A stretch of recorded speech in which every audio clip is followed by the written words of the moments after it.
भोकाल तिलसिम में। दोस्तों, आपने इस कॉमिक के शुरू में पढ़ा कि भोकाल की एक तिलसिम नदी में कर्कश से लड़ाई होती है, जिसमें भोकाल कर्कशा को नदी में फेंक देता है। और उसके बाद एक इंद्रधनुष होता है जिसमें भोकाल और सीता समा जाते हैं। उसके बाद अतिकु हिरण्याक से लड़ाई होती है जिसमें अतिकु हिरण्याक को हरा देता है। और इधर सुल्तान, उसकी अग्नल से लड़ाई होती है, वह अग्नल को हरा देता है। परंतु सब जगह पे जैसे ही सुल्तान अग्निल को हराता है, उसे तुरंत वो श्वेता के चिल्लाने की आवाज़ सुनाई देती है और वो दौड़ पड़ता है। इधर अतिक्रूर जब उसको हिरण्याक को हराता है, उसे भी श्वेता की चिल्लाने की आवाज़ सुनाई देती है, वो भी दौड़ पड़ता है। और इधर तुरंग की लड़ाई होती है। तुरंग की लड़ाई जब होती है तो संकटा को हरा देती है, परंतु जब वो हरा के चलती है उसे भी श्वेता की आवाज़ सुनाई देती है और सभी श्वेता की आवाज़ की तरफ दौड़ पड़ते हैं। अब आगे तिंतु ढाक के वही तीन पात, फिर वही, यह क्या माया जाल है। हा हा हा। तभी गूंज उठा एक भयंकर अट्टहास और प्रकट हुआ उस अट्टहास का मालिक। जब तक मखनातीस से पार नहीं पालेगा बच्चे, ये सभी सुरंगें तुझे यहीं ले आएंगी। तो फिर पहले तेरा ही अंत करूंगा मैं मखनातीस। भोकाल मखनातीस की तरफ लपका, किंतु जैसे ही उसने तलवार निकाली, उसकी तलवार उड़कर मखनातीस के पास पहुंच गई। हाँ, यह क्या, मेरी तलवार कहाँ चली। हा हा हा, यही तो कमाल है बच्चे। अब यह चिपक जाएगी मेरे शरीर से, तू हो जाएगा निहत्था और मैं करूंगा अपनी तलवार से तेरे टुकड़े। ताड़। भोकाल बचा। तलवार से बचने के लिए भोकाल ने निकाली ढाल। हा हा हा, इस अदनी सी ढाल से बचेगा आप, पर ये तेरे पास रहेगी कहाँ। और ढाल भी भोकाल के हाथ से निकल गई। उफ, यह भी गई।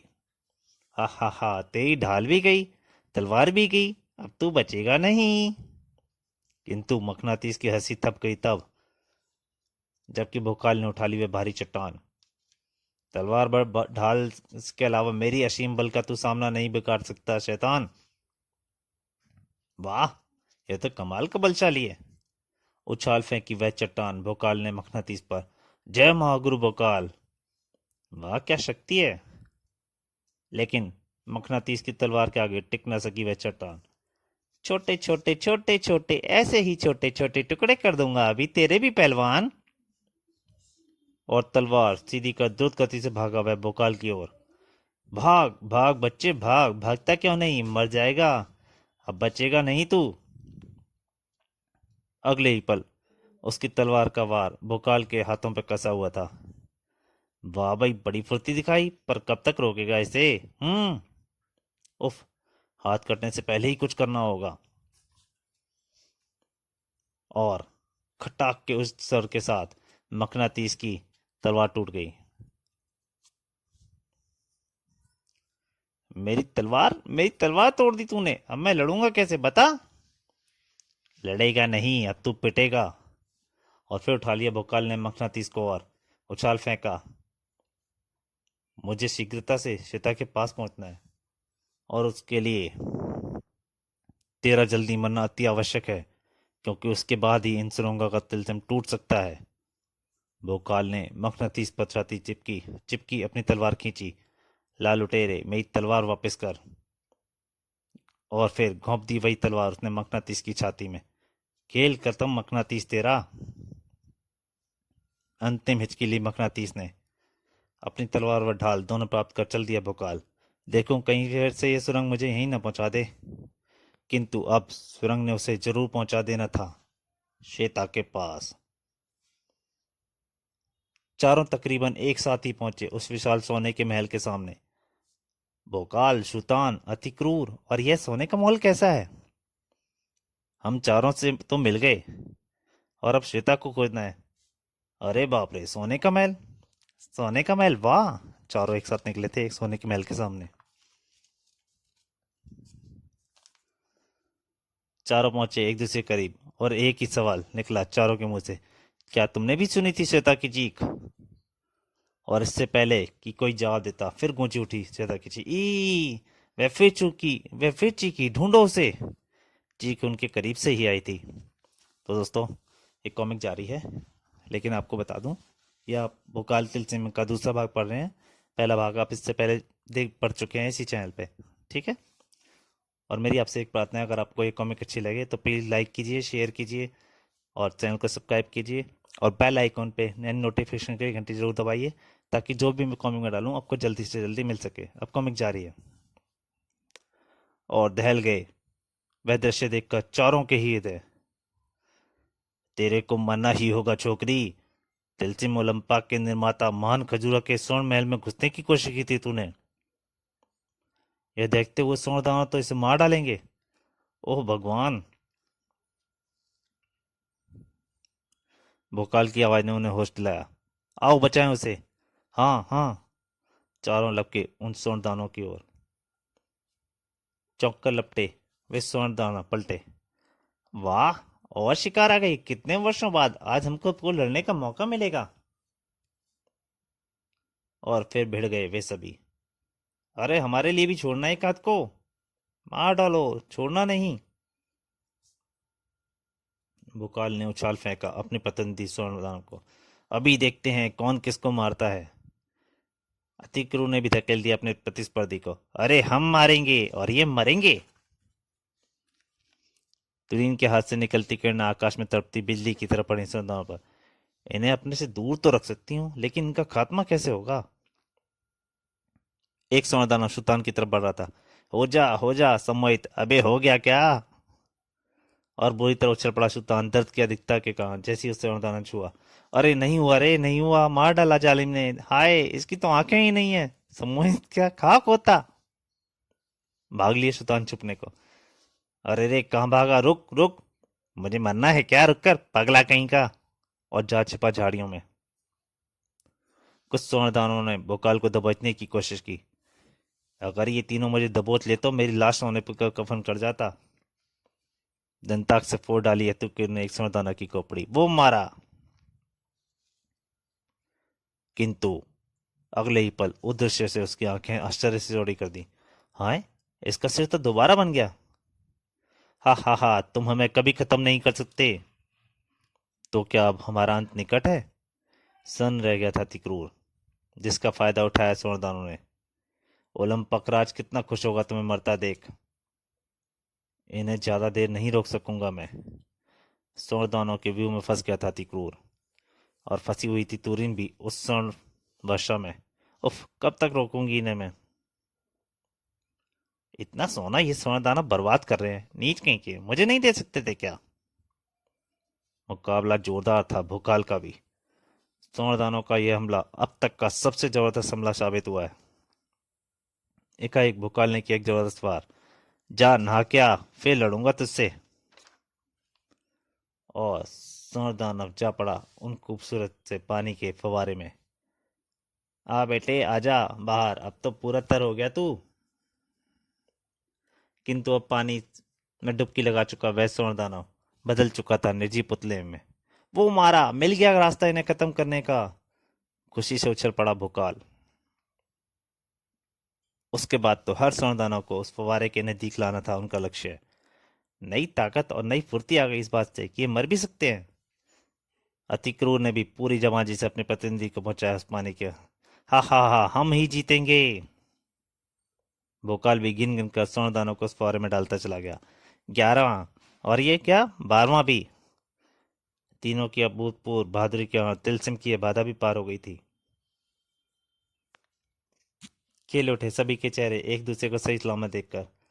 भोकाल चाचा, अगर आपको उनकी मौत का रहस्य न पता चलता तो आज छुट्टी हो जानी थी हम सबकी। जीत हमारी हुई, मैंने तो पहले ही कहा था हम जीतेंगे। मेरी तो जरूरत ही नहीं पड़ी तुम्हें। और सुल्तान के इस वाक्य पर सारे ठठाकर हंस पड़े। हा ही हो। तब अतिक्रु बोला, लाओ वही वह जादुई थैला निकालो भोकाल, मुझे तो बड़ी जोर की भूख लगी है। और सुल्तान, हाँ, मुझे भी एक करेला चाहिए, आंखों में रस डालना है करेले का। और इन सब हंसी मजाक के पीछे छुपी हुई थी सबके दिल में अपनी अपनी आग। अपनी माँ परी रानी ओसिका का पता मैं अब तक नहीं पा सका हूँ। अपना अपना लक्ष्य है, जल्द से जल्द यह तिलस्म तोड़ना है मुझे, जिसमें कैद अपने पिता मेस्मर को छुड़ाना है मुझे। अपनी अपनी राह। दंताक तो मुझे मिल चुका है, बस अपने मित्रों की सहायता कर। इस तिलस्म के टूटने के बाद शीघ्र अपने पिता कपाल फोड़ को उस शैतान गजो की कैद से छुड़ाना है। अपने अपने भेद। फूचांग, इस तिलस्म से टूटते ही अपने पिता के पास पहुंचकर तेरा भेद खोलना है मुझे। और अपने अपने रहस्य, सबसे बड़ा रहस्य तुरीन, क्योंकि सिर्फ यही एक किरदार है जिसके बारे में अब तक कोई नहीं जानता कि ये कौन है और कहाँ से आई है और क्या चाहती है। बदला। पृथ्वी पर इस भयानक खेल का पृथ्वीवासी भरपूर आनंद उठा रहे थे। वाह, ऐसा तिलस्मी खेल पहले कभी नहीं देखा। यह बहादुरगढ़ के राजा मूछ पछाड़ सिंह, धोबी घाट के राजा धोबी सिंह, अब तो बस भोकाल ने तिलस्म तोड़ दिया समझो। सलीमगढ़ के राजा सलमान खान, वाह क्या खूबसूरती से भोकाल ने स्वर्णदानों का खात्मा किया। काश मैं भी उनके साथ होता तिलस्म ओलंपाक में। बर्मा का राजा कर्मा, पगले तू क्यों नहीं गया? इसके साथ तिलस्म टूटने पर कितना बड़ा खजाना लगता तेरे हाथ, इस खजाने से ही बड़ा।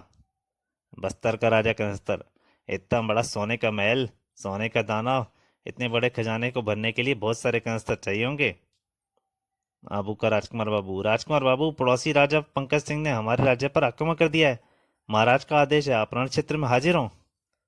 दफा हो जाओ यहाँ से, देखते नहीं हम दूरदर्शन द्रपण देखने में व्यस्त हैं। उधर विक्रमार्जनगढ़ में राजा विकास मोहन, रायनी मोहिनी, सेनापति प्रवीण सिंह और महामंत्री चंद्रमणि भी दूरदर्शन पर आंखें गड़ाए बैठे थे। भोकाल मेरे बच्चे के हर कदम पर रक्षा कर रहा है और तुरीन क्या कुछ कम है किसी से? सबसे ज्यादा बहादुरी तो वही दिखा रही है। काश मैं भी अतिक्रु की तरह बलवान होता। सेनापति प्रवीण सिंह, सोमरस में अपनी शक्ल देखी है कभी? अतिक्रु बनेंगे, ही ही।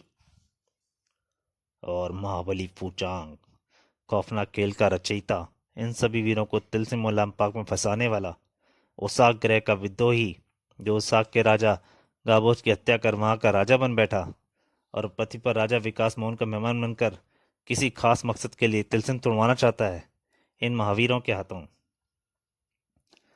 ये गाबोज, महाबली गाबोज की फूचांग ने किस तरह से हत्या की और किस तरह से राजा बना, इस कॉमिक के, इसके लिए आपको जानकारी लेने के लिए आपको पढ़नी पड़ेगी भोकाल सीरीज की सबसे पहली कॉमिक खौफनाक खेल। तो जारी है। हा हा हा, सोने के महल के बिल्कुल नजदीक पहुंच गए हैं सब। बस एक बार महल में घुस जाए तो तिलस्म टूट गया समझो। अतिक्रूर को चाहिए था दंताक, जो उससे मिल गया है। सुल्तान को चाहिए था अपने बाप मेसमर का, जो उसे महल के अंदर मिल जाएगा। भोकाल को भी अपनी माँ परिरानी ओसिका का पता मिल जाएगा महल के अंदर। किंतु यह तुरीन, यह बहुत रस्मी युक्ति है। और कौन है यह? इसको क्या चाहिए इस तिलस्म में? महाराज बली फूचांग की जिंदगी का सबसे बड़ा रहस्य बन गई थी तुरीन। और मुझे मिलेगा एक बहुत बड़ा खजाना, जो कि इनमें से किसी को नहीं दूंगा। और उस खजाने में होगा उस ग्रह के राजघराने का वह जादुई ताज, जो महान खजूरा राजकुमारी सोफिया को पहनाना चाहते थे। तिलस्म टूटते ही इन वीरों से वह खजाना छीन लूंगा। वह ताज भी जिसे धारण करने के बाद कोई मेरा मुकाबला नहीं कर सकेगा, चाहे इसके लिए मुझे इन सभी को मौत के घाट क्यों न उतारना पड़े। और फिर फूचांग के होठों पर कूदने लगी एक शैतान मुस्कान। तभी बुरी तरह चौंक उठा महाबली फूचांग। अरे नहीं, यह कहां से आ गया? यह नहीं हो सकता, जरूर यह मेरी आंखों का धोखा है। किंतु इस सबसे बेखबर भोकाल, तुरीन, अतिकूर, शैतान, श्वेता लजीज भोजन का आनंद ले रहे थे। वाह, इस भोजाई जादुई थैले से निकला खाना तो बहुत ही स्वादिष्ट होता है। अब यह थैला तुम ही रखना, कहीं हम फिर बिछड़ गए तो तुम भूख से किसी राक्षस को फिर से हिरण समझ लोगे। हा हा हा, और सब हंस रहे थे। तो दोस्तों, एक कहानी यहीं पे समाप्त होती है। इसके अगले भाग में जल्दी आपके सामने हाजिर होऊंगा। तब तक के लिए नमस्कार।